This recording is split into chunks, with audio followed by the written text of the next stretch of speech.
Hey everybody, welcome into another edition of the Windy City Breakdown. I'm Andy Martínez, joined by my co-hosts as always, Tony Andracki and Kyle Millinowisch. We're recording on Friday, the day after Cubs opening day. Guys, it was a fun day in terms of pomp and circumstance, but obviously for the Cubs it was not a great result. Tony, Kyle, I want to start just like the opening day reaction. What was your guys' thoughts on the day and just the return of baseball, meaningful baseball? Kyle, I'll start with you. Yeah.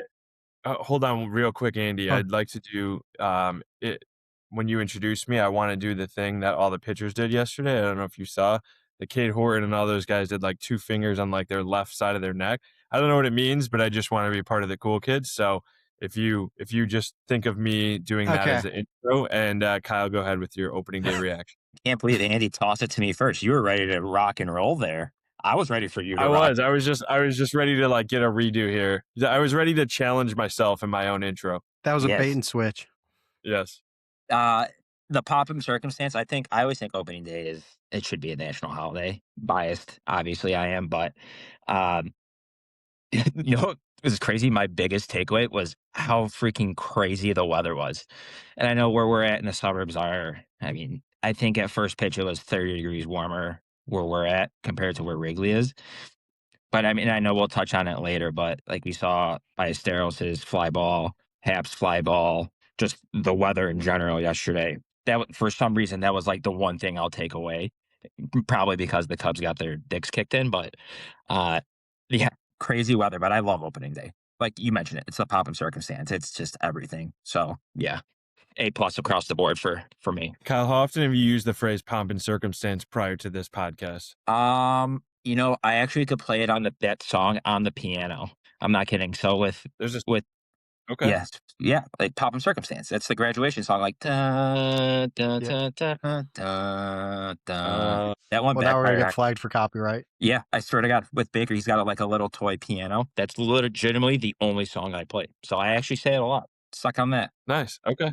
All right. You got me there. You turned that right back around on me too. Yeah, it, I agree with you on the weather. Like it was kind of nuts. I was in the dugout in like a button down, sleeves rolled up, like typical Tony style. And it was a little warm even, I was talking to like Scotty Shagnon and a couple other of our like former marquee coworkers and Chicago media brethren. And I was like, this is a beautiful day. Like I know it's going to get cold later, but right now this is awesome. And just in the time that I was in the dugout, it felt like somebody turned the air conditioning on. I actually like looked around because like there are blowers in there for really hot days and really cold days, blowing out hot or cold air. And I like looked around and I nothing was on. It like flipped on a dime. It dropped 15, 20 degrees in like a 10 to 15 minute span. It was nuts. And by the time I was like walking upstairs, I was cold.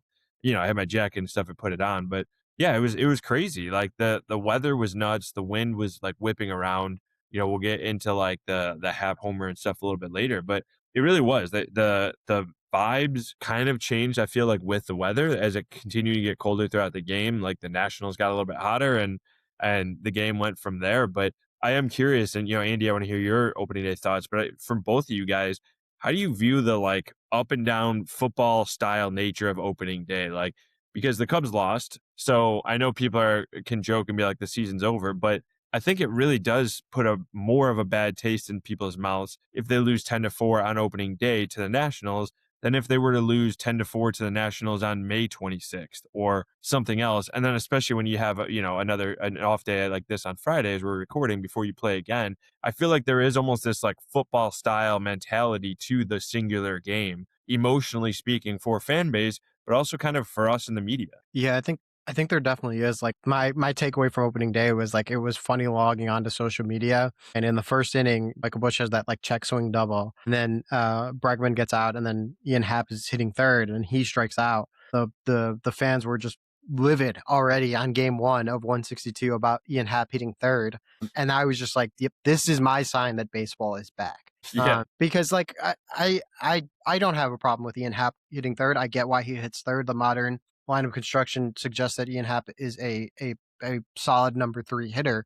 The results obviously didn't warrant it on Thursday afternoon, but I don't have a problem with him hitting third, and it was just fun and refreshing to see fans sitting there and thinking like, oh my gosh, why is Ian Happ hitting third? Or like that just to me, there's just something about like I think it's so.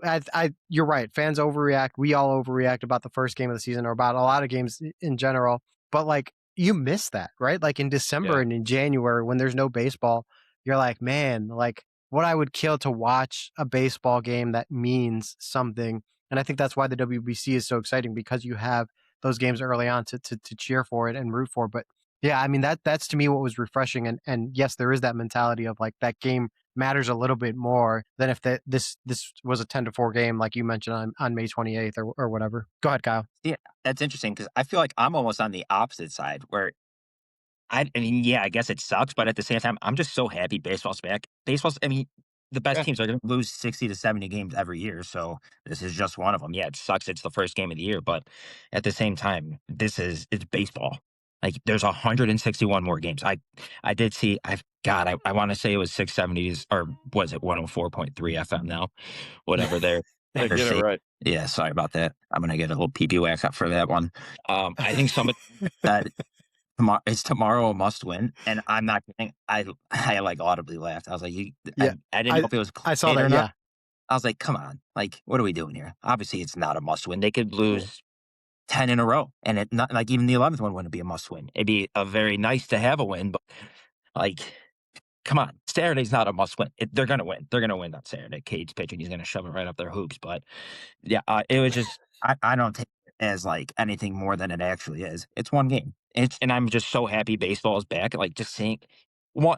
Actually, hold on. I'm going to change topics a little bit here. How crazy is it that the Cubs have 5 home games in March? Why are they not playing somewhere where it's not Chicago or somewhere indoors? I was going to mention like Tony, you've really put me on this, and I agree. Like, I really think that the Cubs, every team in baseball, really should be opening up with their division opponents because of the weather.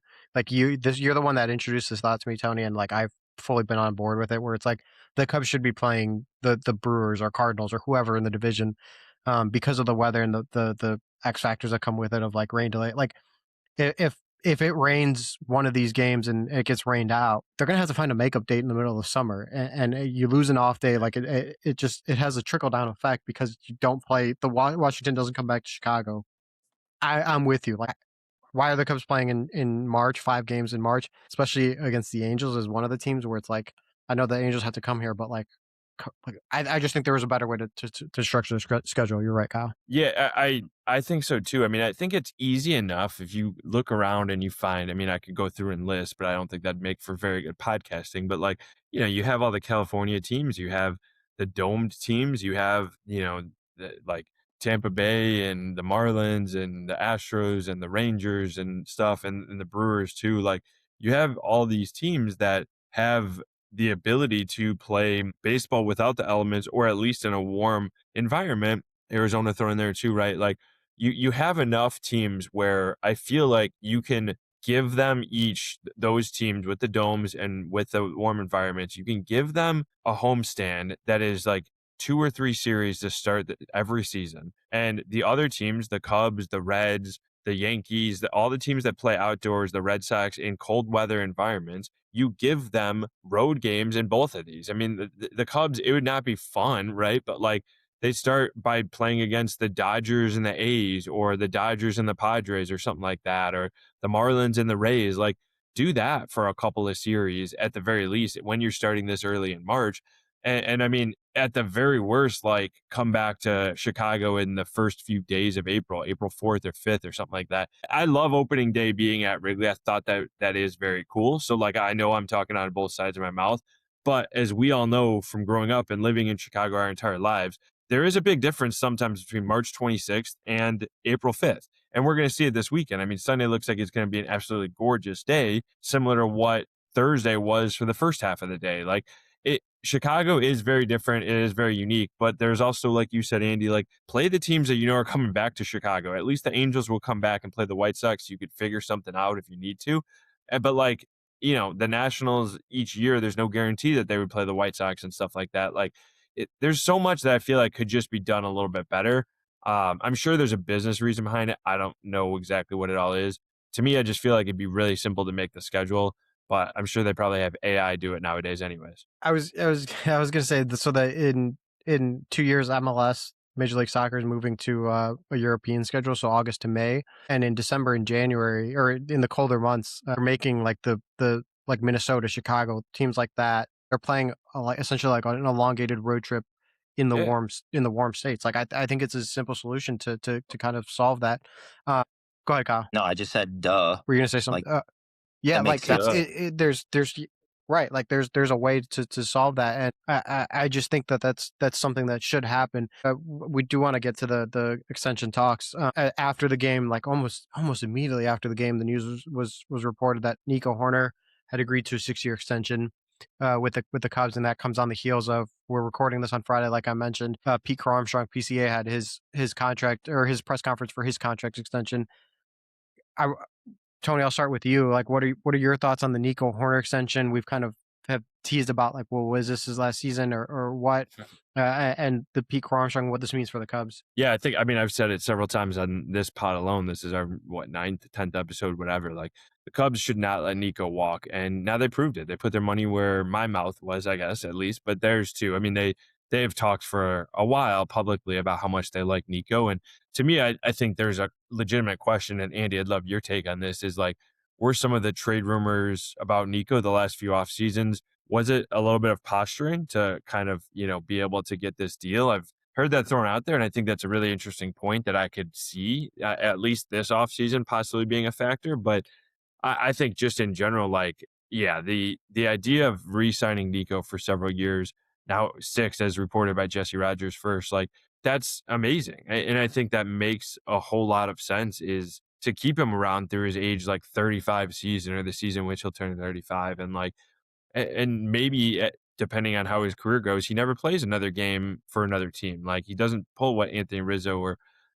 some of these other guys have done, who started out and seemed like they were going to be lifelong Cubs. I just think that's so cool. And I think it's like, it's such a huge lift. Like, we talk about the football nature maybe of like analyzing game one, but to me, Thursday was a like dynamic win, was a genuine win for the Cubs organization, the fan base, because they have Nico Hoerner around. And it was just such this feeling of like positivity and vibes. And I found out about it after I was out of the clubhouse. I'd come back to do a podcast with Mick Gillespie, but like, we found out during it when Michael Cerami broke it. But like, I think that was just really interesting, like, to come out, like you said, Andy, less than an hour after the game ended, after a loss, kind of, no less. But like, the PCA and Nico news happening all in the same week was just, I think, really cool. And it shows the Cubs are very invested in keeping this core around. Kyle, I see your hand raised. Yes, thank you. Kyle Millinowisch, Windy City Breakdown Podcast.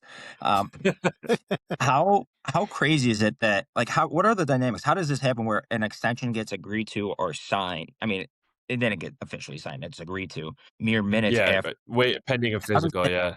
Yeah, how does that happen? Which is funny. Like, he just played a game. It's like, actually, we need you to take a physical. Like, you just played. Like, yeah, back. I'm with you. That I thought that was funny too. But like, what it is you want to make sure that this guy is good long term. Like, think of it like the Max Crosby thing. Like, the Ravens were scared of a degenerative knee issue, not necessarily that he wouldn't be good in the 26 season, but like long term, he wouldn't age well. That's the physical aspect of it. But I agree with you. It sounds funny. He just played a game, went through a whole spring training with the Cubs. But to your point about the timing of it, like, how does it come about? Yeah. I'm picturing it like, they lose, Nico's walking into the locker room and Jed's just sitting there with his agent at his locker, like, hey, let's get this done right now. And Nico's like, fuck it. Huge smiles on their face. Yeah. I assume the Cubs and his agency were probably talking throughout the game. Like, or truthfully, it was probably close to being done a day or two before, right? And they probably hammered out the final details as the game was going on, or right before the game. And maybe they didn't want to give Nico, like, hey, here's, like, his agency medic came up and didn't want to come up pregame or during the game, obviously, and be like, hey, we think this is a good offer. Let's go with it if you're okay with it. So that's probably why the timing kind of worked out like that. But going back to your earlier point, Tony, the trade there, I talked to plenty of people where that there were genuine trade rumors or trade interest for Nico Hoerner going back to as early as the 2024 trade deadline, where, that was a weird season for the Cubs, right? It was Craig Counsell's first season, and there was kind of high expectations coming off an 83-win team, and the team kind of sputtered. And at the trade deadline, they kind of did this weird, like, buy and sell. They traded away Mark Leiter Jr. They traded for Isaac Paredes, and there was genuine talk about Nico Hoerner as a trade asset. just given that he was coming up on his last 2 years of club control or on that contract. And that offseason, too, he obviously has the forearm surgery. So the trade rumors kind of, I'll say, lessened because you didn't know what to expect. And then he has a career year in 2025 where that kind of season changes the thinking for the Cubs, where it's like, okay, maybe this is the ceiling, or maybe this is like he's just scratching the surface on his potential, that maybe it's going to get even better. What do you decide to do? And I think there is something genuine in baseball about like keeping your in-house homegrown talent on your roster. And you're right, that's not something that happened with that 2016 core, right? Like, I think it's a disservice that the guys like Chris Bryant or Javi Baez or Anthony Rizzo will finish out their careers playing in a different, Kyle Schwarber playing in a different uniform. And I know it happens a lot in baseball. And I know it's a whole thing with the smaller organizations that seeing their talent walk away. But I love that Jose Ramirez is going to finish out his career in Cleveland. I love that Nico Hoerner is going to finish his career out in Chicago as a Cub, most likely.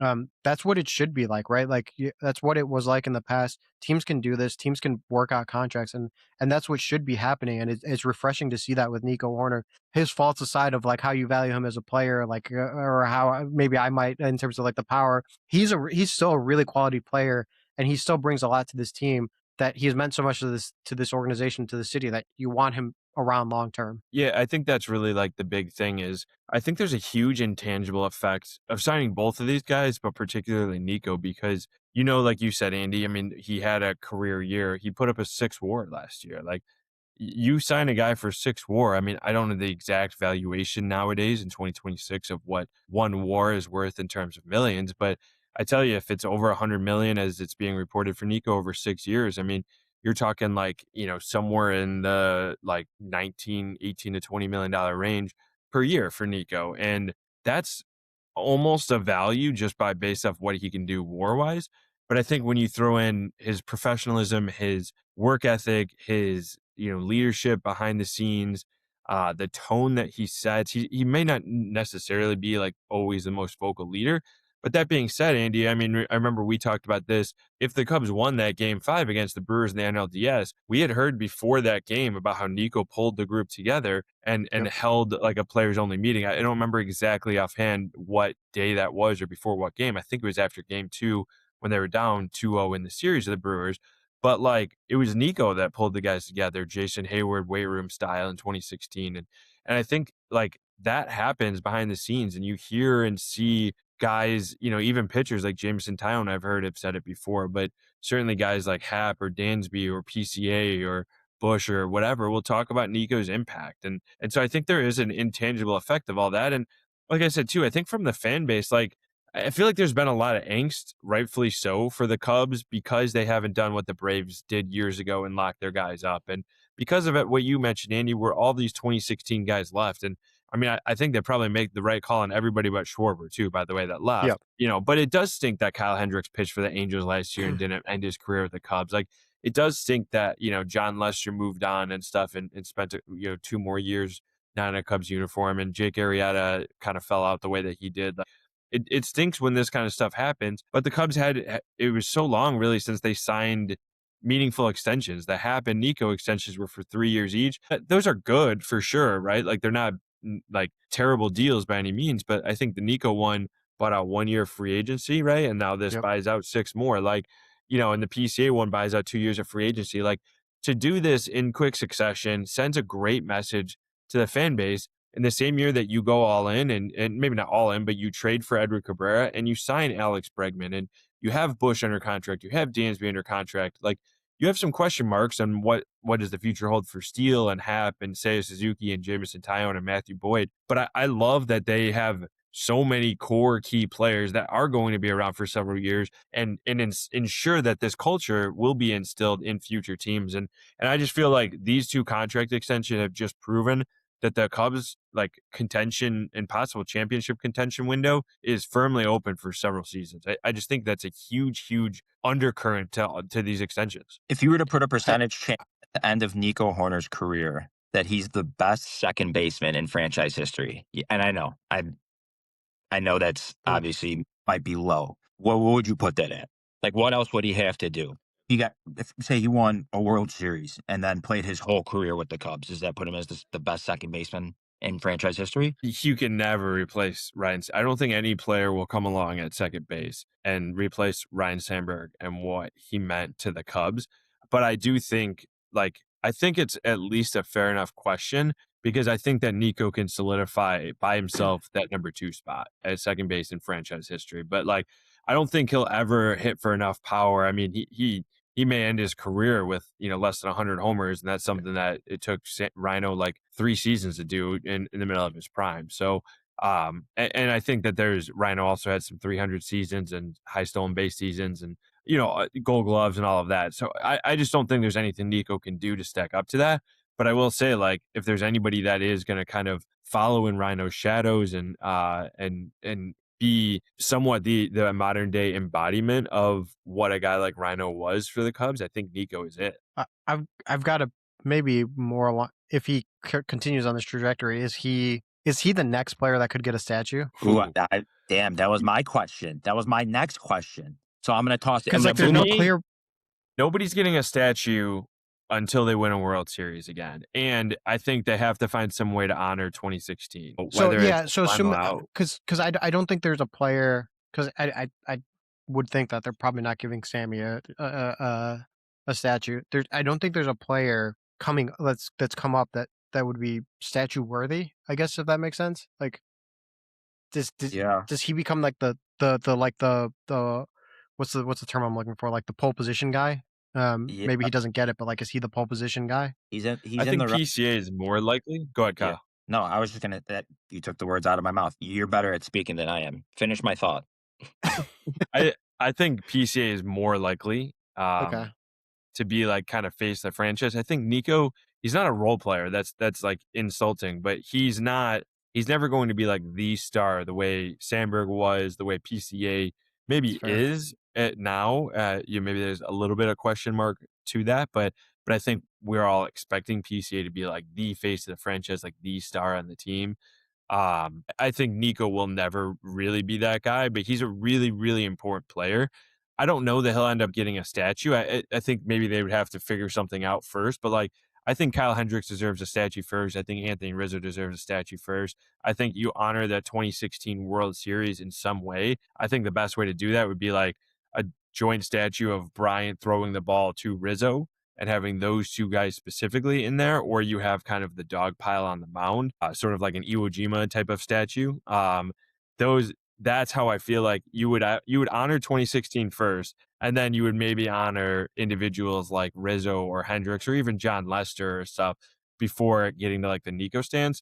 But I reserve the right to change my mind if the Cubs win 1 or 2 World Series over the next 7 years that Nico's under contract. We could have just scrapped the last 5 minutes of this conversation and said he'll be in the Cubs Hall of Fame. That's probably it. Yeah, he's definitely a Cubs Hall of Famer. Yeah. I mean, I think so too. Unless he completely falls off the map, I think he's in the Cubs Hall of Fame. Yeah, there you go, bold pick. I'm curious. This was one of our topics coming up, but who's the next guy? Who do you guys think is the next guy to get an extension on this Cubs team, or who should be getting an extension? Kyle, Tony, I'll start with you. First. No, Tony goes first. I want to. I was actually gonna. Go. Okay, I was gonna offer you both up first, but I think 2 guys should get extensions next. But I think they both come with an asterisk, of Justin Steele should get an extension for at least a couple of years, but you have to have him come back and see how he really is, how he performs. So to me, I feel that's a year from now kind of conversation. Or when does he become a free agent again, Andy? After next year? I believe it's after next year. I'll pull it up right now. But go ahead, continue while I look it up. So I think I think you don't let Justin Steele walk and become in a different uniform, because barring health, which 2 more is seasons. always a question. 2 more seasons, including this year? Yep. So this year in 27. So yeah, I think Steele is a guy that will age well, assuming he stays healthy, but that's a big question mark for any pitcher. I think it's that, and I think it's Cade Horton. I can't talk enough about how much I feel I think Cade Horton is a budding star. And the bold prediction podcast last week, I said he finished 3rd in NL Cy Young, but I wouldn't be surprised if he finished 1st or 2nd this year. I just think he's that good. So I think those 2 guys are the 2 guys you target. And personally, I think you let both Happ and Seiya walk. And if anything, you sign one of them for a couple of years, maybe both if it works out great. But it'd be hard financially to sign both guys to 20 or $25 million deals for a couple of years, or even have longer term extensions the way you did with PCA and with Nico. Ooh, that's a Go good ahead, one. Kyle. I was thinking Cade, but does his injury history does that not scare you? It does, but I think anytime they would have to go kind of year to year, or a bunch of Jameson Taillon 4-year contracts, Matthew Boyd 2-year contracts, if they're not going to pay a pitcher long term. So they can do that, but there's risk with both. There's risk that the Jameson Taillon deal didn't really work out and you're paying a guy $16 million for 4 years, or there's risk that Matthew Boyd, gets hurt this year or whatever, or even the Shota deal that they did. Like, they can kind of go year to year and pay these smaller, tight overall pitching deals, and it might work and they continue to develop pitching, but outside of like Jackson Wiggins, they don't really have anybody that seems like they're going to be knocking at the door and possibly even joining the rotation the next couple of years. So yeah, I think it's scary for Steele and for Horton or for anybody pitching injury wise, but I think you take a chance with some people. And with me, I mean, I feel like it's not true nowadays, but like if you have Tommy John, almost everybody gets it at some point. So if you've had it once, like you kind of check that off, because there is a really small group of guys who get it twice or have the internal brace, like Steele and like Spencer Strider have had, but those guys are rare. So you with Cade Horton, it doesn't scare me as much because he already had the Tommy John surgery. You're not really expecting it to happen again. Like what happened with Adbert or what happened with some of these other guys. Yeah. No, that's bang on. I don't think you're wrong with that. It's just, and obviously I love Cade. I'd love to see him in a Cubs jersey for a long time. I'll go with a different way or a different answer there. I think in the outfield, I love Seiya. I think his power from the right side of the plate, it's something that the Cubs don't have a ton of. I mean, besides him, who's really, I mean, yeah, yes, Bregman on a good year, what's he hitting? 25 home runs. I know he hit like 35 Yeah. in 2019, but obviously that was the juiced ball years. Juice ball. You have Mike Bush on the left side who can hit it out. I think Seiya on the right side. And this is nothing to like discourage him. And I know he's a very, what would you say, not controversial, but he definitely ignites conversations on Cubs Twitter, just about like you mentioned earlier, him hitting in the third spot, him striking out seemingly every time when in a key situation. But at the same time, I mean, he's hit 20 plus homers in each of the last 5 years, at least since 2021. I mean, he's as reliable as they come. But at the same time, I think Seiya, the power he has, you can't discount that. So if there was one guy that I would line up for an extension right now, I think I would probably be 55-45 leaning Seiya over Happ. So I know you mentioned Happ and Seiya, but like going back to your point about Horton, like I think part of the reason you sign him to an extension is just given, like you see it with like Hunter Green, right? Like he had the injury questions, but like you can almost get him on I'll say like a friendlier deal because there's incentive to both sides to signing an extension.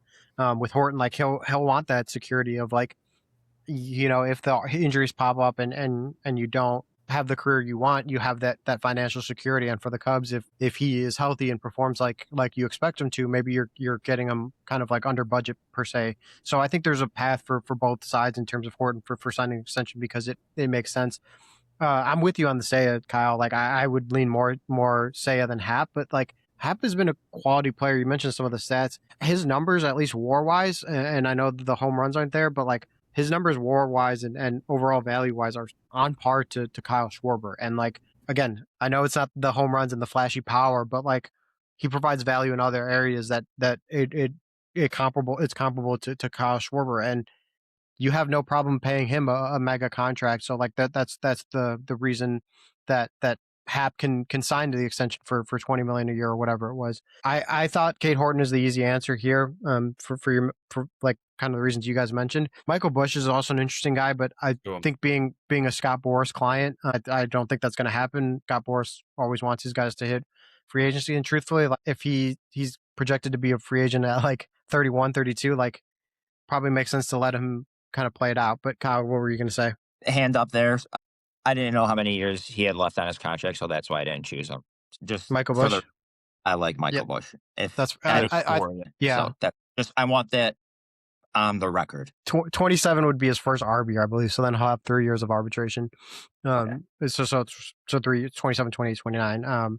So I think that would be the most logical. But again, given that he's a Scott Boras client, Scott Boras never really lets his signs extensions. Jose Altuve being like one of the rare exceptions. I think that's probably just not that's probably a non-starter.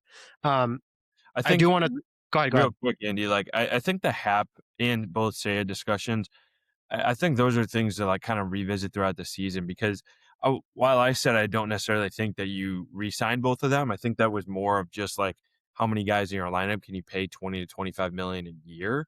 Yeah. And you already have Bregman, Dansby, PCA, and Nico for sure locked up, and Bush is going to get more expensive, and some of these other guys possibly might as well, like Shaw or whoever. But I think it's just a really interesting case with Hap because Hap does a lot of the same things that Nico does behind the scenes, and he's really helped this organization. I mean, he's the longest tenured Chicago athlete now, I believe, and in any sport across any team.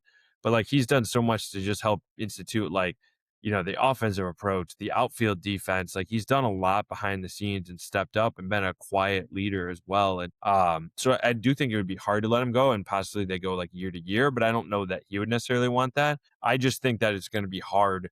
I'm not necessarily saying they should let him go. I think it might just be there might be cheaper ways to fill left field. But it is a little bit different because this isn't a couple years ago when you had PCA and Kevin Alcantara and Alexander Canario and Owen Casey coming up through the system.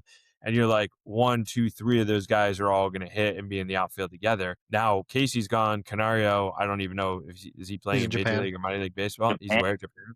Yeah. Mm-hmm. So I mean, he didn't turn in anything. Nelson Velasquez didn't turn in anything. What'd you say, Kyle? Said, I don't know if you listened to the Windy City breakdown. We mentioned that on a podcast. Yes, that's a good podcast. I should subscribe to it. Yes, but like and Alcantara, I have a lot of questions about. I don't know what he's going to be. PC obviously is up.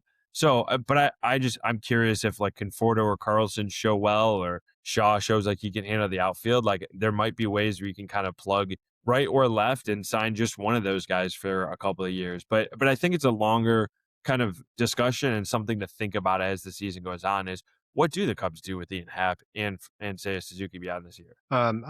I do think maybe in next week's pod, I do want to talk about the Matt Shaw question because I think that creates a lot of questions for future for him, but we don't want to go too long in this podcast. You mentioned we were talking Ian Happ. Kyle, I'm so glad you posted this on our Twitter account, on our TikTok account, all over social media. The Happ ball that when he hit that, I thought it was smoked, and then I thought, but then I was like, oh, maybe it was a camera angle or something. Like they duped us or something because it didn't even get to the warning track. But that ball got knocked off 116 feet. Is that right? 113, like onto Waveland, no doubt home run, and that just sums up Wrigley Field. Yeah. The what it reminded me of was that Patrick Wisdom ball against the Cardinals a couple years ago. June 14th, 2024, if you guys are checking. Jojo Romero pitching. Yes, thank you, Tone. They're wearing the Wrigleyville, what were those? The City Connects. Those side tangent, those are so ugly compared to those that we have now. Yeah. That we have now. I don't think they're so ugly, but I like the newer version of it. Comparatively so, they're so ugly. All right. Ugly. Anyways, back to Ian Happ. Pardon me. Sorry, I got really sidetracked there. I'll keep this short. I saw that. Obviously, I didn't know if it was the broadcast single. I thought he just pissed all over that thing. I thought that was going off the scoreboard. I was like, holy shit. Like, you could just tell, like, right, the bat speed, the launch angle, everything. It looked majestic. And even watching James Wood's route, I mean, he obviously was going back at the start of it, and he just did like a little banana hook and came in, and his hat flew off, and he was like, he kind of had a look on his face like, what the hell was that? It literally looked like the winds, the gods of wind just knocked it down. And it wasn't even like close to the warning track. And it kind of, we saw the same thing with Ballesteros' ball. I believe it was in the 6th inning. He hit one and it was knocked down. It's like 68 feet. And JD was saying in calmer or normal conditions, it looked like it would have landed in the basket in right center. And it landed probably 10, 15 feet in front of the warning track in right field. So as we mentioned earlier, the wind at Wrigley, I guess it giveth and it taketh, but goddamn is it awesome. It's cool. I love it. Like I still remember being a kid, and it was like Eli Marrero and the Cardinals was like running around in circles because the wind was like whipping, and it was just so crazy. I still remember like moments like that. I feel like I'll remember this Hap one the same way that we both remember this like Patrick Wisdom one as well. But I just 113 feet blew my mind. I think it was Mike Petriello of MLB.com said that's the whatever you phrase it, it's the widest gap or the most that a wind has knocked down a potential home run ball or any batted ball since they've been tracking it for, I don't know how long But exactly. It was 2015. last Yeah. 2015, so a little over a decade. Like, I think that's incredible. Like, I think about it from my stance of like, I still play summer baseball, fast pitch in a men's league. I don't hit many balls even 113 feet, to let alone like getting it knocked down by 113 feet. I would be so pissed. I can't even like fathom that. And you see the like what Petriello posted of like the ball on neutral conditions would be, the ball hawks would be getting it. It would be chasing down that, like, I forget what that little side street is that's right there off of Waveland. Oh. What is it? Kenmore. Kenmore, you're right. Down Kenmore.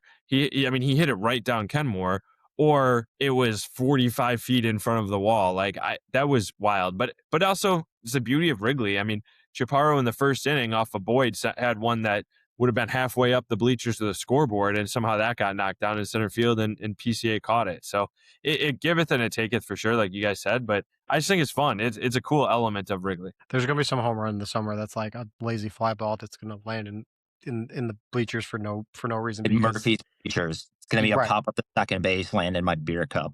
Exactly. All right, last thing before we go, guys.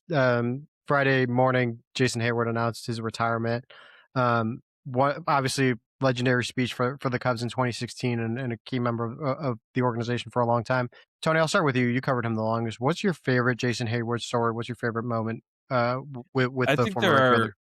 I think there are a bunch of moments, right? Like I wasn't there for the clubhouse speech, the weight room speech that I even alluded to earlier in this pod, but like I think that will kind of stand out to me. But I think there are a lot of like really cool plays and moments, and he was a guy that I was intimidated by a little bit at the start, covering, because he was a sort of an intimidating presence. He's a tall, like, big guy. And Joe Madden used to call him the Old Spice man because that's kind of what he looked like. I think that Madden said that's what he looked like with the shirt off, is like the guy that rides, like shirtless on the horseback and everything. Like he did look like that.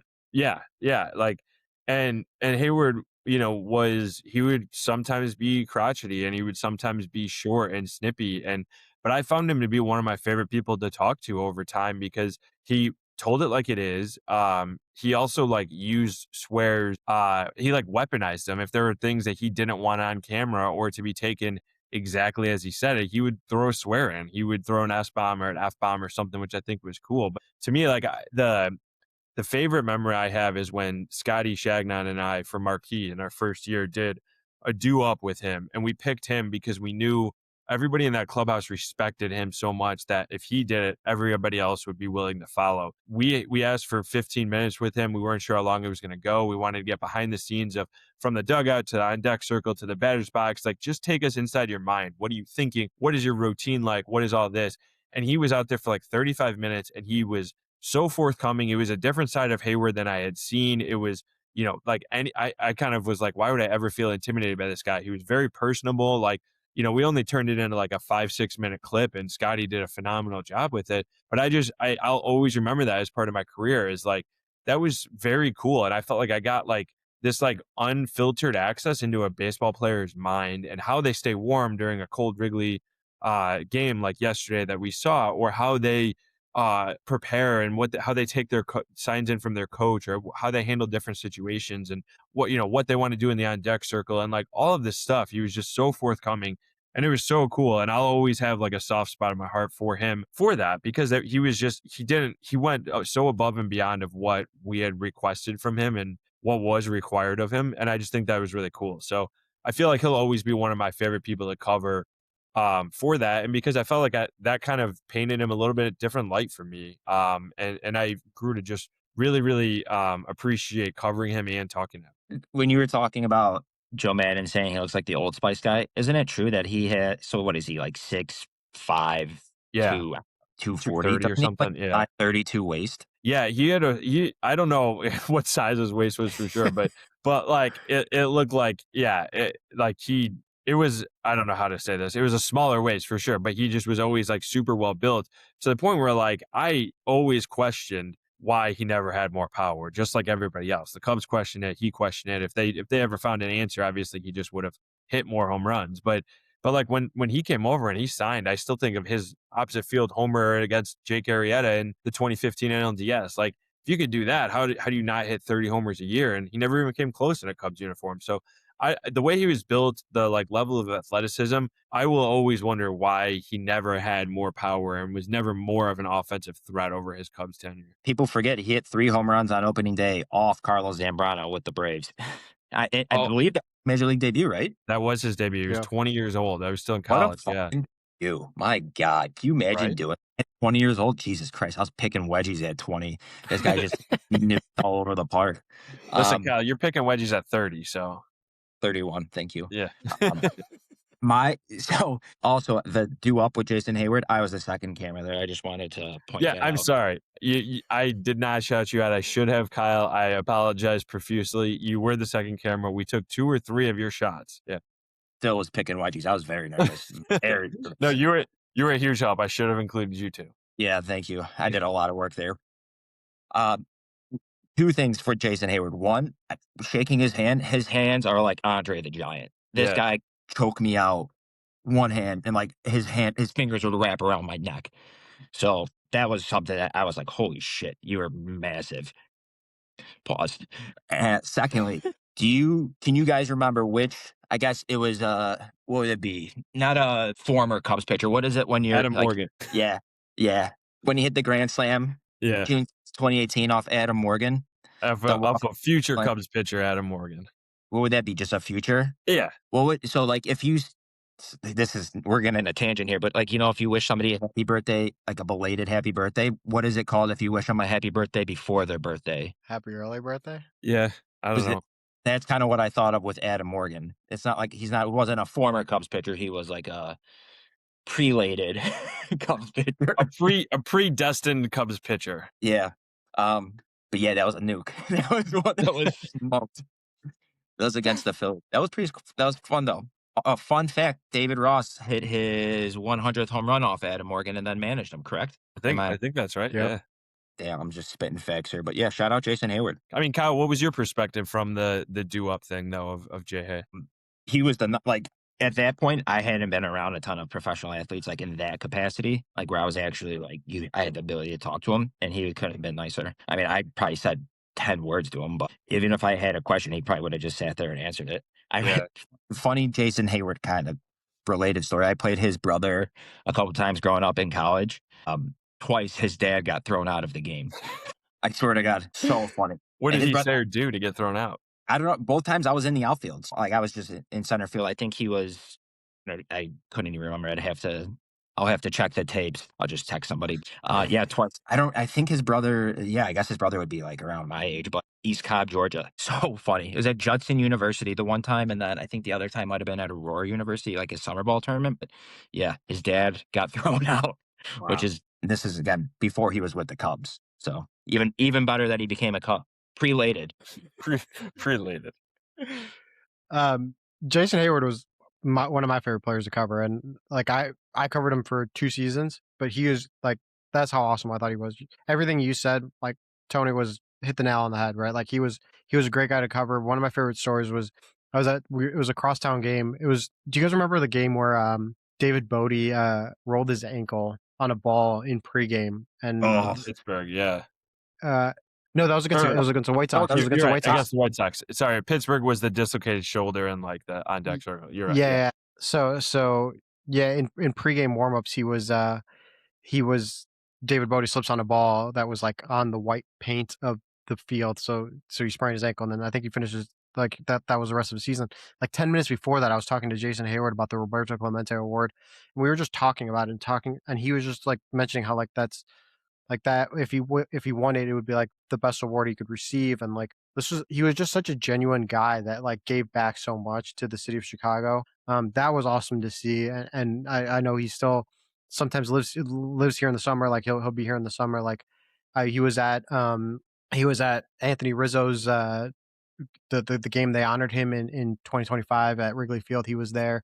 Like he was just a genuine good teammate, and you'll see it on social media Friday, Saturday as after he announced his retirement. When he left the Cubs, every single player had a long post posted to him on Instagram or social media, And like that was just the kind of teammate and impact that he was, that he left that kind of profound impact on them. And that was awesome to see, because he was genuinely like, I know his career wasn't probably what Cubs fans would have wanted given the contract, but like, man, he was just a genuinely great dude and a fun guy to cover. So wish him the best in retirement, but he is just one of the grade A nice guys, great guys that you want to interact with. That'll do it for. Go ahead, Bill. He still is the highest paid Cubs player of all time, right? Yeah. That'll be, I mean, what, 184 million? It's interesting to think of it from that lens, but like, I wonder who surpasses him, because like they have these extensions and stuff. They signed Bregman. Doesn't necessarily look like they're going to go like all in on a free agent in the next few years to the point where they get a 190, 200 million plus deal. So might be a few years that Heyward still has the longest or like the biggest contract ever signed by a Chicago Cub. It might be. It's going to be interesting. Guys, this was a fun podcast. I'm looking forward to this weekend to watching some more baseball and chatting again with you guys next week. That'll do it for this edition of the Windy City Breakdown. Make sure to rate, subscribe, give us a like. We're on Facebook now. We're on TikTok. We're on Twitter, X. Give us likes. Give us feedback. We appreciate it. Thanks for tuning in and listening. For Tony, for Kyle, thanks for tuning in. Thanks for tuning in.